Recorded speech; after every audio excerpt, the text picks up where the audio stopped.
Jadi hal yang bisa kita kerjakan untuk cepat bisa masuk ke dalam jannahnya Allah Subhanahu wa taala nanti di akhirat, yang pertama adalah takwa kepada Allah. Bertakwa kepada Allah Subhanahu wa taala. Takwa secara umum kita menjalankan segala perintah-perintah Allah Subhanahu wa taala dan kita meninggalkan segala larangan-larangan Allah Subhanahu wa taala.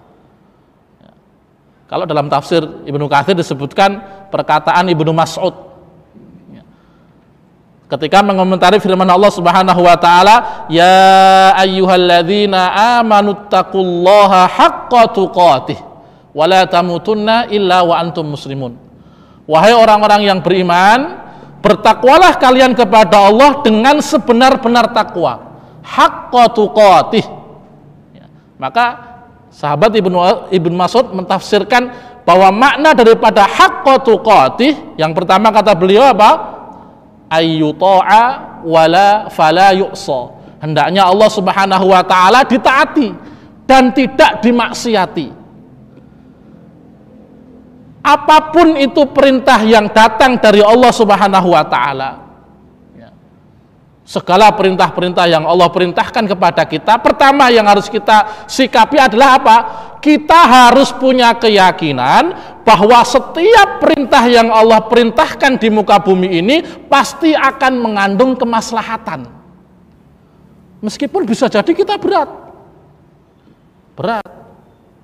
Sholat berjamaah 5 waktu, ya kan?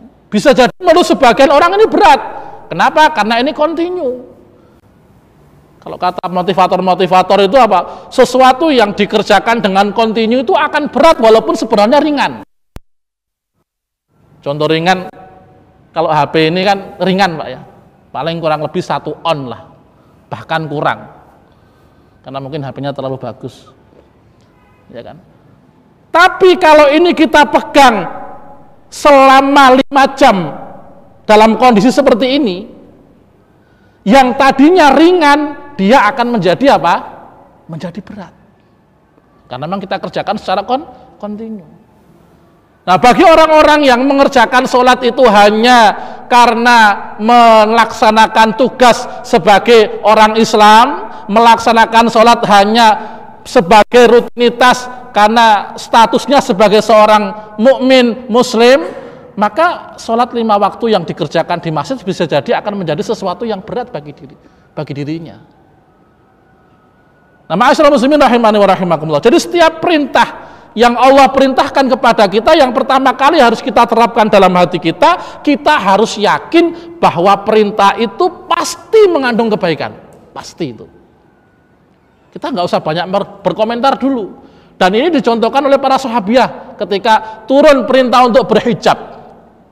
Ya, tentunya kita paham ketika turun perintah untuk berhijab, apa yang dilaksanakan para sahabiah radhiyallahu anhum? Apakah kemudian mereka mengatakan, ya Rasulullah mohon maaf, hari ini kayaknya saya belum bisa ya Rasulullah, karena saya belum beli kain. Ada yang bilang kayak gitu? Dalam tafsir ada? Nggak ada. Atau ada yang mengatakan, ya Rasulullah saya nggak punya duit untuk beli kain, ya mohon maaf hari ini saya belum bisa mengerjakan. Ada yang seperti itu? Kita nggak pernah dapatkan.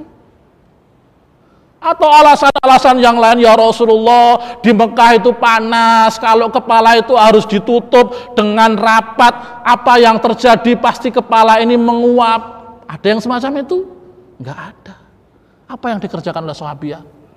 Begitu turun perintah untuk melaksanakan hijab atau menutup aurat, mereka segera mengambil kain-kain gorden yang ada di rumahnya itu.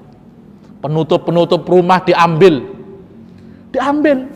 Untuk apa? Untuk melaksanakan perintah Allah Subhanahu wa taala, menutup aurat mereka. Tanpa mereka mengajak diskusi Rasulullah, tanpa mereka kemudian protes kepada Rasulullah, tanpa mereka meminta keringanan kepada Rasulullah, mereka kerjakan sesuai dengan kemampuan mereka.